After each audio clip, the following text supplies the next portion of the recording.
로마서 11장 13절에서 24절까지의 말씀입니다. 로마서 11장 13절에서 24절까지의 말씀을 제가 봉독하겠습니다. 내가 이방인인 너희에게 말하노라. 내가 이방인의 사도인 만큼 내 직분을 영광스럽게 여기노니 이는 혹 내 고륙을 아무쪼록 시기하게 하여 그들 중에서 얼마를 구원하려 함이라. 그들을 버리는 것이 세상의 화목이 되거든 그 받아들이는 것이 죽은 자 가운데서 살아나는 것이 아니면 무엇이리요? 제사하는 처음 익은 곡식가루가 거룩한즉 떡덩이도 그러하고 뿌리가 거룩한즉 가지도 그러하니라. 또한 가지 얼마가 꺾이었는데 돌 감람나무인 내가 그들 중에 접붙임이 되어 참 감람나무 뿌리의 진액을 함께 받는 자가 되었은즉 그 가지들을 향하여 자랑하지 말라. 자랑할지라도 내가 뿌리를 보전하는 것이 아니요 뿌리가 너를 보전하는 것이니라. 그러면 내 말이 가지들이 꺾인 것은 나로 접붙임을 받게 하려 함이라 하리니 옳도다. 그들은 믿지 아니함으로 꺾이고 너는 믿음으로 섰느니라. 높은 마음을 품지 말고 도리어 두려워하라. 하나님이 원 가지들도 아끼지 아니하셨은즉 너도 아끼지 아니하시리라. 그러므로 하나님의 인자하심과 준엄하심을 보라. 넘어지는 자들에게는 준엄하심이 있으니 너희가 만일 하나님의 인자하심에 머물러 있으면 그 인자가 너희에게 있으리라. 그렇지 않으면 너도 찍히는 바 되리라. 그들도 믿지 아니하는데 머무르지 아니하면 접붙임을 받으리니 이는 그들을 접붙이실 능력이 하나님께 있음이라. 내가 원 돌 감람나무에서 찍힘을 받고 본성을 거슬러 좋은 감람나무에 접붙임을 받았으니 원 가지인 이 사람들이야 얼마나 더 자기 감람나무에 접붙이심을 받으랴. 아멘.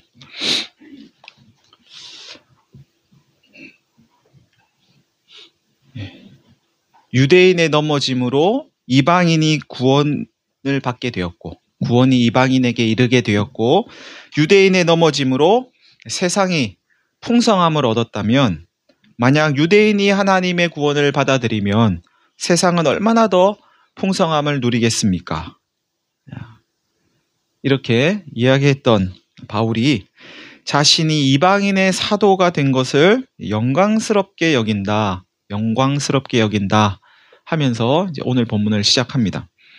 이러한 바울의 고백은 단지 자기가 이방인의 사도가 되었기에 그 명예 때문에 영광스럽다 이렇게 말하는 건 아닙니다. 자신이 이방인에게 복음을 전함으로 자신의 고륙인 유대인들을 시기나게 해서 혹 그들 중에서 구원에 이르는 자가 몇 명이라도 있을지 모르니까 내가 맡은 이 직분이, 나의 직책이, 나의 사명이, 내 직업이 영광스럽다는 이야기입니다. 다시 말하면 바울은 자기에게 맡겨진 그 일 때문에 일 자체가 영광스러운 게 아니고 그게 자기에게 뭔가 도움이 되고 명예롭고 그래서 영광스러운 게 아니라 그 일로 인해서 내 동족, 내 혈육, 유대인들이 구원에 이르게 될 것이기 때문에 그 구원을 생각하니까 너무나 영광스럽다는 이야기입니다. 이렇듯 바울은 자신에게 일어나는 모든 일을 자신의 동족과 연관지어 생각하고 있습니다. 그게 뭐든지 간에 그걸 계속 유대인하고 연관 짓는 겁니다. 나는 이방인의 사도니까, 난 이방인에게 복음 전하라고 부르심을 받았으니까 이방인에게만 복음 전하면 되지 뭐. 그것만 하면 되지. 유대인은 누군가가 또 하겠지. 유대인에게 복음 전하는 건 유대인의 사도가 하겠지. 유대인에게 복음 전할 사명을 받은 그 사람이 하겠지. 나하고는 상관없는 거야. 그렇게 하지 않는다는 거죠. 비록 자신이 이방인의 사도로 부르심을 받아서 이방인에게 복음을 전하고 있지만 유대인인 내가 이방인에게 복음을 전하는 것을 보면 내 동족 유대인이 시기라도 해서 시기가 뭐 좋은 건 아니지만 아무튼 시기라도 해서 복음을 받아들일 수 있지 않을까. 그렇게라도 한다면, 그럴 수만 있다면 얼마나 좋을까. 하나님은 그렇게 해서라도 저 사람들이, 유대인들이 복음을 받아들이게 하실 거야 하는 마음의 소원과 기대를 가지고 있었다는 겁니다. 여러분, 우리가 하는 어떤 일이 우리가 알지 못하는 또 다른 일과 연관되어 있을 수 있다는 사실을 기억할 필요가 있습니다. 전혀 상관없는 것처럼 보이는 A라는 일과 B라는 일이 있다고 하겠습니다. 이 둘은 그냥 겉으로 보기에는 전혀 상관이 없어요. 그런데 나에게는 이제 A가 맡겨진 겁니다. 그래서 이제 내가 A라는 일을 열심히 하는 거죠. 근데 최선을 다했더니 그게 이 B라는 일에 선한 영향력을 끼칠 수 있다는 겁니다. 반대로 내가 이 A라는 일을 대충 소홀히 했더니 전혀 상관없어 보이던 그 B라는 일에 나쁜 영향을 끼칠 수도 있다는 거죠. 나비 효과 비슷한 거라고 할까요? 예, 저 남태평양 어디에서 나비가 이렇게 날개짓을 했더니, 그죠? 그게 폭풍을 일으켜가지고 이 북태평양까지 전달된다는 거잖아요. 전혀 상관없어 보이는 어떤 일이 사실은 무관한 게 아니고 다 연결된 일일 수 있다는 겁니다. 내가 예배를 잘 드리면 내가 은혜 받는 거고, 그죠? 내가 예배 못 드리면 내가 은혜 못 받는 거지 라고 생각할 수 있지만 그것으로 끝나지 않는다는 겁니다. 내가 예배 잘 드리면 나만 은혜 받는 게 아니고 이 자리에 있는 나와 함께 예배 드리는 모든 분들이 다 은혜 받을 수도 있는 거예요. 내가 예배 잘못 드리면 그냥 나 하나 은혜 못 받는 거지로 끝나는 게 아니라 내 옆에 있는 분도 같이 은혜 못 받을 수도 있는 겁니다. 어떤 모임이 나 하나 때문에 좋은 모임이 될 수도 있고 내가 없음으로 좋지 않은 모임이 될 수도 있는 거죠. 물론 반대의 경우도 있어요. 내가 있어가지고 안 좋은 모임이 되고 뭐 그럴 수도 있지만 그렇지 않기를 바라지만 그럴 수도 있긴 하지만 그렇죠? 분명한 건 별로 상관없어 보이는 어떤 일이 사실은 다 상관 있고 연결되어 있다는 사실입니다. 바울은 이방인에게 복음 전하는 것이 유대인의 구원과 관계 있다고 여겼습니다. 그래서 계속 이런 이야기 하는 겁니다. 적어도 시기 나게 할 수는 있지 않을까. 그렇게 해서라도 그 사람들이 하나님께로 돌아올 수 있지 않을까라는 생각을 했습니다. 여러분, 우리도 한번 이렇게 시기 나게 해보면 어떨까요? 시기가 그리 좋은 건 아니지만 그래도 그렇게 해서라도 뭔가 유익을 얻을 수 있다면 한번 해보면 어떨까 하는 건데요. 하나님께 예배를 잘 드리는 거죠. 그래서 하나님 예배하지 않는 사람들을 시기나게 하는 겁니다. 뭔가 예배를 안 드리면 손해볼 것 같은 그런 마음이 들게 하는 거죠. 모임에 잘 참석하는 거예요. 그래서 그 모임이 아주 유익한 모임이 되게 만드는 겁니다. 그래서 그 모임에 참석하지 않은 분들이 시기나게 하는 거죠. 아이고, 그게 그렇게 좋았어? 그 모임이 그렇게 좋았어? 아이고, 내가 왜 안 갔을까? 안 가서 손해봤네? 다음에는 꼭 참석해야지. 뭐 이런 마음이 들게 만드는 건 어떨까요? 다른 방법이 있으면 더 좋겠지만 이렇게라도 하면 어떨까 하는 겁니다. 이어지는 본문은 유대인을 버리는 게 세상의 화목이 되었다고 말씀합니다. 유대인들이 복음을 받아들이는 건 죽었다가 살아나는 것과 같답니다. 유대인이 이미 한번 죽은 사람들인 거죠. 그래서 다시 복음을 받아들이면 살아나는 거예요. 그러면서 본문은 유대인의 구원에 관한 문제를 제사 때 사용하는 곡식 가루를 예로 들어서 설명합니다. 하나님께 드리는 제사 이야기하는 거예요. 이건요. 하나님께 드리는 유대인들의 제사. 그 제사 가운데 곡식 가루를 드리는 제사가 있어요. 소제라고. 다른 건 뭐 양 잡고 소 잡고 이렇게 해가지고 드리는데 곡식 가루를 드리는 제사가 있습니다. 이 제사 때 사용하는 처음 익은 곡식 가루가 거룩하면 그 가루로 만든 떡덩어리도 거룩하다는 겁니다. 재료가 거룩하면 그걸로 만든 어떤 제품도 거룩하게 되는 거죠. 처음 익은 곡식은 이스라엘의 처음 익은 곡식인 이스라엘의 족장들을 뜻합니다. 이스라엘의 족장이라고 하면 아브라함부터 시작합니다. 어떤 부족의 장인 거죠. 아브라함, 이삭, 야곱, 이 세 명을 이제 족장이라고 이야기해요. 그 야곱 이후에는 이제 민족이 이렇게 만들어지고 뭐 지파별로 그 지파를 하나의 족장이라고 이렇게 또 이야기할 수도 있는데, 아무튼 아브라함, 이삭, 야곱, 이 세 명이 이스라엘의 처음 족장들입니다. 이 사람들이 거룩했으니까 그 가루로 만들어진 그들의 후손 역시 거룩하지 않겠느냐 하는 말씀입니다. 그들의 후손도 다 거룩하다는 거죠.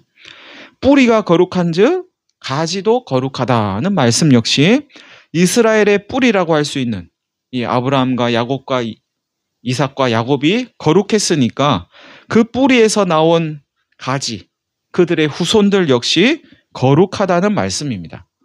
이처럼 바울은 유대인들이 복음을 받아들이지 않으므로 구원에 이르지 못했더라도 그들이 구원에서 제외된 건 아니다. 그들은 여전히 거룩하다고 말합니다. 그들이 복음을 받아들이지 않은 것은 거룩하지 않아서가 아니고 이방인의 구원을 위해서 잠시 보류된 것뿐이라고 강조하면서 유대인을 향한 하나님의 구원은 여전히 진행되고 있다, 진행 중이다, 이렇게 말씀합니다. 여기서 한 가지 이제 기억할 게 있습니다. 하나님의 구원에서 제외된 사람은, 완전히 제외된 사람은 없다는 사실입니다.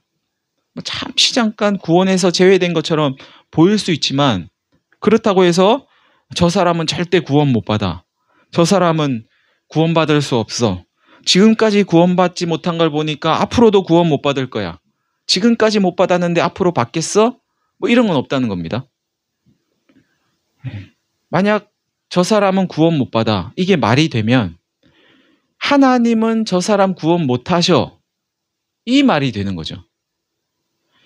하나님도 구원하지 못할 사람이 있어, 저런 사람을 하나님도 구원 못해, 하나님도 못 바꿔, 이런 말이 되는 건데요. 하나님께서 구원할 사람도 있고 구원 못할 사람도 있다면 그분을 하나님이라고 할 수 있을까? 그럼 우리가 그분을 믿을 수 있을까요? 여러분은 구원 받으셨어요?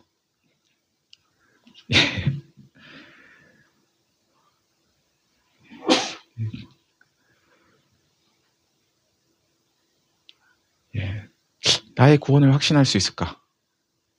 때때로 의심이 들 때도 있는데, 근데 하나님은 누군가를 구원할 수도 있고 누군가는 구원을 못할 수도 있다 그러면 그걸 믿을 수가 없겠죠. 믿기가 참 어려울 겁니다. 하나님은 구원하시는 분이야.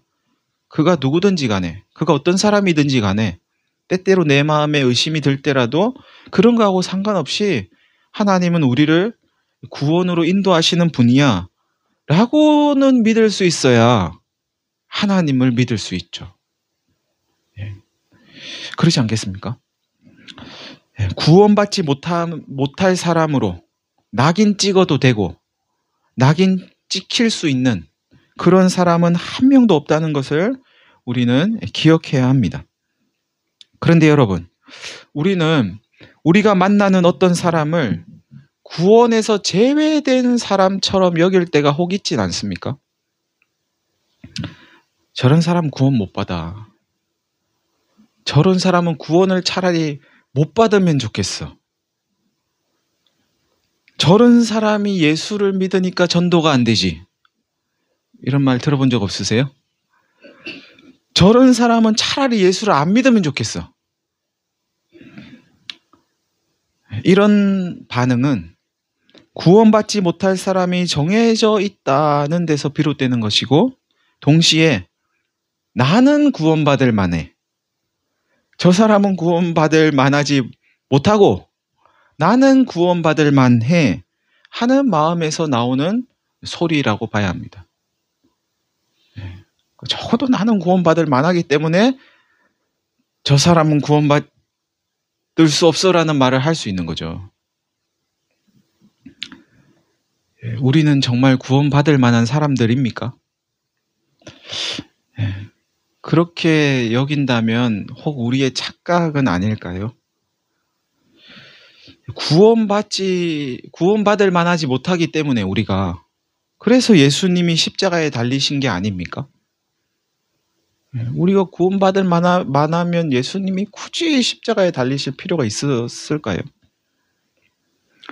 세상에 구원받지 못할 사람은 없습니다. 하나님께서 구원하지 못할 사람은 없습니다. 예수님의 십자가가 대속하지 못할 죄인은 없습니다. 만약 구원받지 못할 사람이 정해져 있다, 그런 사람이 있다면 제가 그런 사람이 아니었을까, 그런 생각을 해봅니다. 나 같은 사람이 어떻게 구원을 받을 수 있었을까? 이 구원의 길에, 믿음의 길에 설 수 있었을까를 이렇게 생각해 보면 답이 없는 거죠. 그런 제가 예수를 주와 그리스도로 받아들이고 믿음의 반열에 들어서 오늘을 이렇게 살아가고 있는 걸 보면 구원받지 못할 사람으로 정해져 있는 사람은 한 명도 없다는 건 분명합니다. 그 누구도 하나님의 구원에서 제외되어 있지 않다. 하나님께서 구원하지 못할 사람은 없다.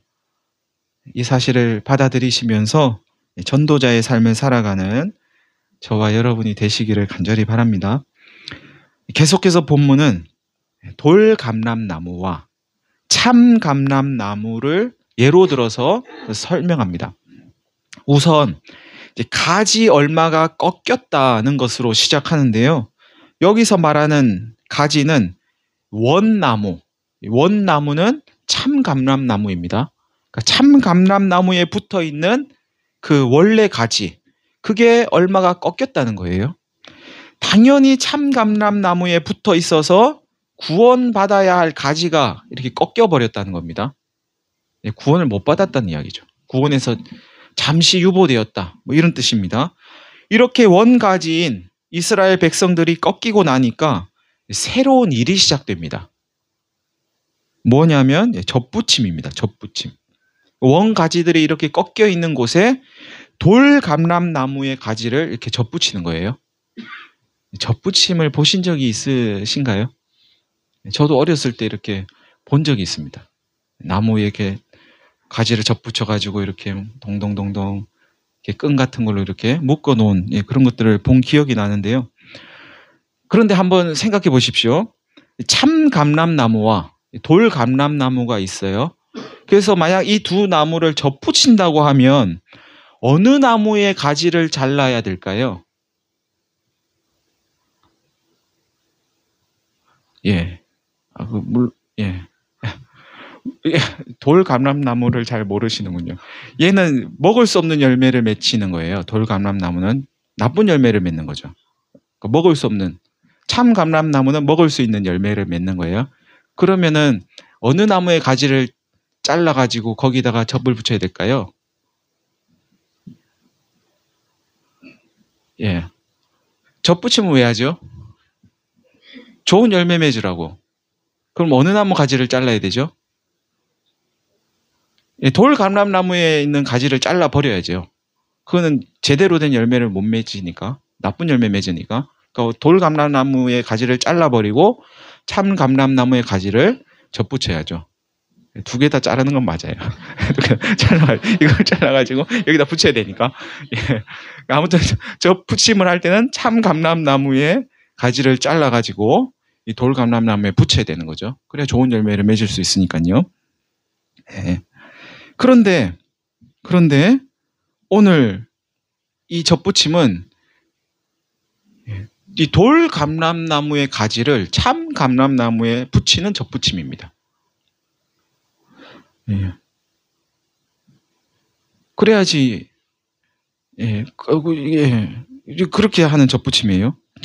이게 정상적인 접붙임이 아닌 거죠. 그러면 결국은 나쁜 열매, 먹을 수 없는 열매가 이 돌감람나무에서 맺혀질 텐데요. 그럼에도 오늘 본문은 참감람나무 열매가 잘렸기 때문에 돌감람나무의 가지를 거기다 접붙였다고 말씀합니다. 왜 이렇게 이야기하는 걸까? 거기에 그만한 이유가 있습니다.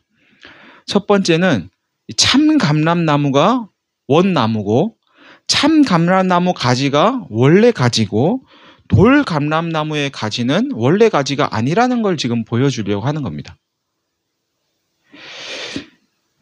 돌감람나무가 참감람나무보다 뭔가 더 좋아서 더 나은 게 있어서 이 원래 가진 참감람나무를 잘라버리고 돌감람나무를 붙인 게 아니라는 이야기입니다.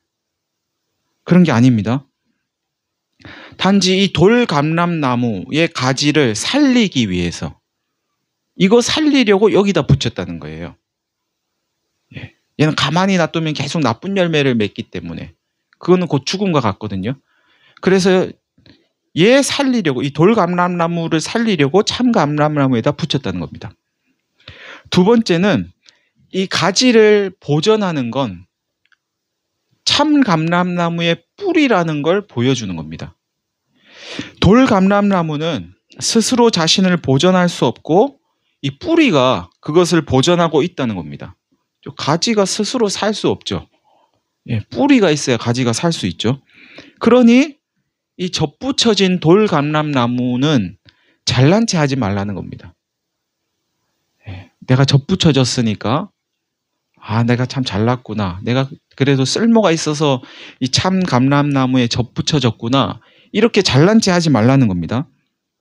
이렇게 이야기를 하면 돌감람나무가 아니 원가지가 꺾여진 건 나를 접붙이려고 그런 거 아니에요? 돌감람나무를 접붙이기 위해서 참감람나무를 꺾어놓고 왜 그런 말해요? 왜 잘난 체 하지 말라고 그런 말해요? 나 살리려고 여기다 접붙여 놓고는 왜 그런 말을 하는 겁니까? 라고 말할지도 모르겠다고 오늘 본문이 이야기합니다. 이에 본문은 유대인은 복음을 믿지 않았기 때문에 꺾여진 것이고 이방인은 복음을 받아들였기 때문에 접붙여진 것이 맞지만 그게 맞는데 그렇다고 해서 그것이 그렇게 접붙여진 것이 이방인에게 자랑거리가 될 수는 없다. 이렇게 말씀합니다. 내가 접붙여졌으니까 내가 구원에 접붙여졌으니까 나 구원받을 만해. 나 잘났어. 그럴 수는 없다는 겁니다. 그러면서 높은 마음 품지 말고 도리어 두려워하라고 말씀합니다. 유대인은 안 믿었으니까 잘라내고 나는 믿었으니까 나를 접붙이는 게 당연하지 않아요? 하면서 자랑하는 건 이방인들이 할 소리가 아니라는 겁니다. 접붙임은 이방인이 잘나서 이루어진 게 아니고 이방인보다 유대인이 뭔가 더 나아서 이루어진 게 아니라 하나님의 은혜로 말미암았기 때문입니다. 아무리 이 돌감람나무가 잘났어도 이걸 농부라고 할까요? 농부가 이걸 안 붙여주면은 살 수 없는 거죠. 붙여주는 누군가가 있어야지 거기 붙어서 살 수 있는 거잖아요. 잘난 거는 상관이 없는 거예요. 하나님께서 붙여주셔야 붙을 수 있는 거죠. 그러니 너가 잘나서 그런 게 아니고 하나님의 은혜로 이루어진 거야. 그러니 높은 마음 품지 말고 오히려 두려워해. 너도 언제든지 꺾일 수 있어. 하는 말씀입니다. 무엇보다도 하나님은 원 가지를 잘라내신 것처럼 언제든지 접붙이신 가지도 잘라낼 수 있다는 거죠. 또한 본문은 하나님은 꺾어버린 그 원 가지를 다시 접붙이실 능력도 있다고 말씀합니다. 돌감람나무가 접붙임을 받았다면 원 가지를 접붙이는 거야 얼마나 더 쉽고 하나님께서 원하시는 일이겠느냐는 이야기입니다. 즉 유대인의 구원은 여전히 유효하고 진행 중이라는 말씀입니다. 한번 안 믿었다고 하나님이 거기서 돌아서시고 포기하시고 그러지 않는다는 거죠. 우리의 형편이 어떤지 아시겠죠? 네, 돌감람나무처럼 아무짝에도 쓸모없던 우리를 접붙이셔가지고 하나님이 접붙여서 겨우 살아난 게 우리의 형편입니다. 참 감람나무의 뿌리로부터 진액을 공급받아서 살아가고 있지만 돌감람나무인 우리가 맺는 열매는 여전히 제대로 먹을 수 없는 돌감람나무 열매입니다. 이걸 기억할 필요가 있습니다. 돌감람나무 가지에서는 돌감람나무의 열매가 맺힙니다. 그러니까 이 접붙임은 희한한 접붙임인 거죠.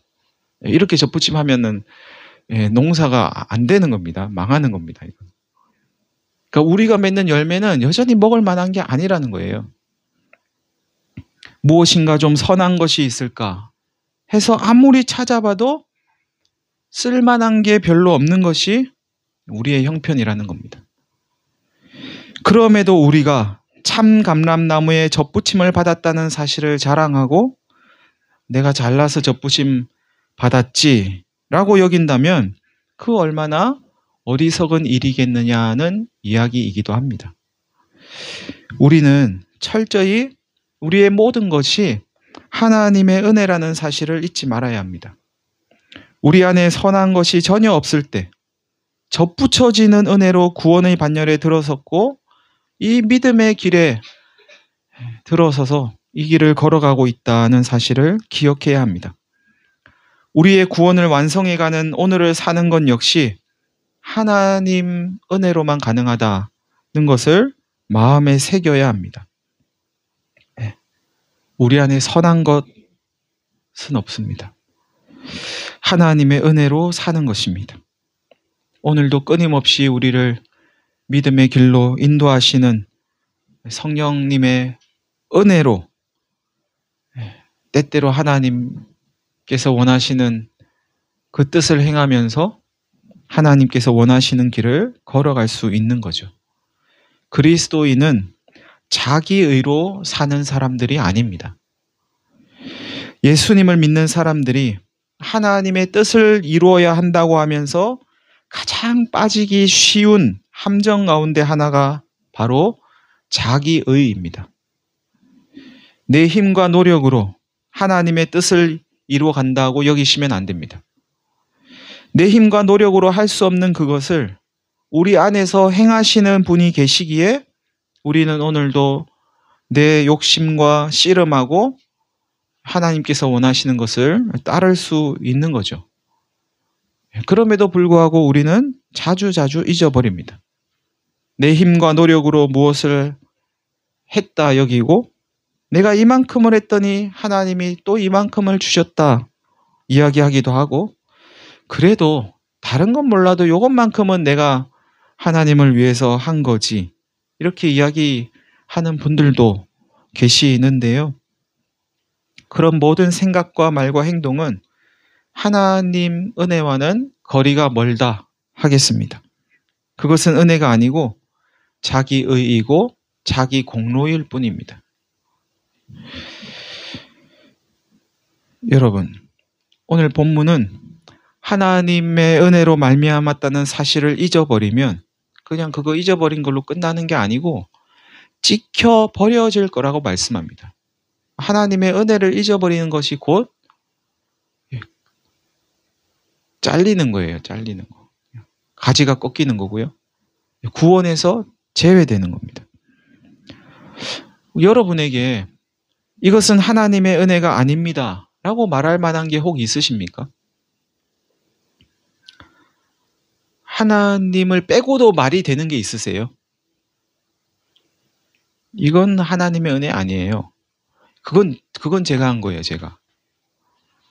내가 얼마나 이거 하려고 애를 썼는지 아세요? 내가 얼마나 노력해서 이걸 얻어냈는 줄 아세요? 하나님 빼고도 말이 될 만한 게 있으십니까? 그러면 그건 하나님 믿는 게 아닙니다. 하나님께 한번 물어보세요. 하나님, 요건 제가 했죠? 이렇게 한번 물어보세요. 이거 하나님이 안 했죠? 요거는 제가 한 거죠. 하나님 없이 요건 제가 했죠. 이게 말이 된다 싶으시면 내가 정말 하나님을 믿고 있는 게 맞나? 이걸 살펴보셔야 합니다. 하나님을 믿는다는 건 우리에게 일어나는 모든 일이 하나님 때문에 일어나는 일이라고 받아들이는 겁니다. 하나님이 없으면 아무런 일도 일어나지 않는다고 여기는 겁니다. 하나님의 은혜 없이도, 하나님 없이도 뭔가가 일어날 수 있다고 여기는 사람들을 오늘 본문은 찍어버리겠다고 말씀합니다. 사랑하는 성도 여러분, 접붙임의 능력은 우리에게 있지 않습니다. 접붙임을 유지하는 능력 역시 우리에게 있지 않습니다. 하나님께만 있습니다. 나의 공로가 앞장서려고 할 때 접붙여 주시는 하나님의 은혜, 우리에게 은혜 베푸시는 하나님을 앞세우시면서 감사함으로 이 믿음의 길을 걸어가는 저와 여러분이 되시기를 간절히 바랍니다. 다 함께 한 1분 정도 기도하겠습니다.